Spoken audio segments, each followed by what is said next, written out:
So, earlier I told you that carefully defining a business problem can ultimately save time, money, and resources.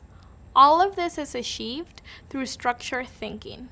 Structured thinking is the process of recognizing the current problem or situation, organizing available information, revealing gaps and opportunities, and identifying the options.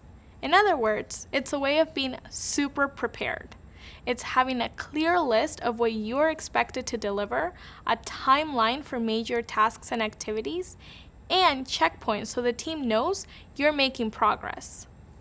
In this video, we'll look at how structured thinking helps us save time and effort, but also makes our job as data analysts easier because it allows us to better understand the work we are doing.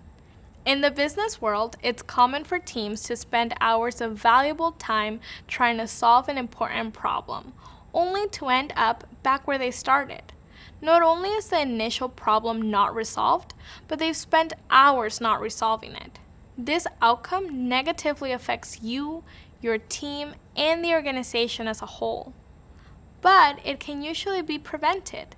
Many times, the situation is a result of not fully understanding the issue.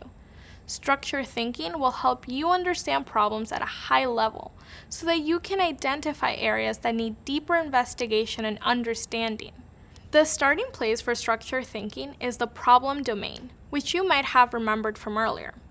Once you know the specific area of analysis, you can set your base and lay out all your requirements and hypotheses before you start investigating. With a solid base in place, you'll be ready to deal with any obstacles that come up. What kind of obstacles? Well, let's say you're asked to predict the future value of an apartment building based on a given data set. You have hundreds of variables, and every one is crucial to your analysis. But what if one variable accidentally gets left out, like square footage, for example? You'd have to go back and redo all your hard work.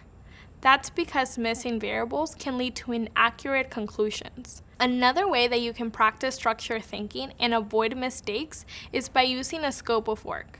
A scope of work, or SOW, is an agreed upon outline of the work you're going to perform on a project. For many businesses, this includes things like work details, schedules, and reports that the client can expect. Now, as a data analyst, your scope of work will be a bit more technical. It'll include those basic items we just mentioned, but you'll also focus on things like data preparation, validation, analysis of quantitative and qualitative data sets, initial results, and maybe even some visuals to really get the point across. Let's bring a scope of work to life with a simple example. Say a couple has hired a wedding planner. We'll focus on just one task, the wedding invitations. Here's what might be in scope of work: deliverables, timeline, milestones, and reports. Let's break down just one of these, deliverables.